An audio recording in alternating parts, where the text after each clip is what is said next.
Друзья, согласны.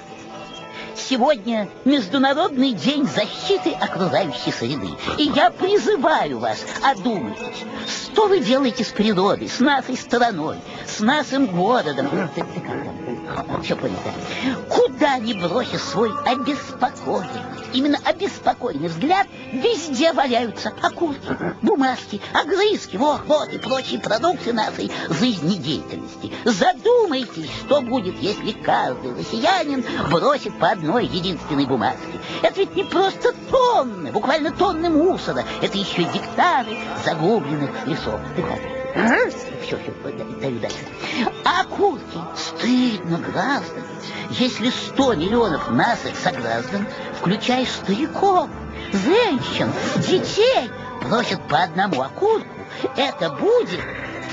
Стёпка, я ушла. Ну, так иди, по-моему, ты что ж хотел? Ой, спасибо, Кривыч.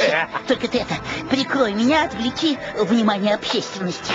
Ладно, отвлеку, прикрою.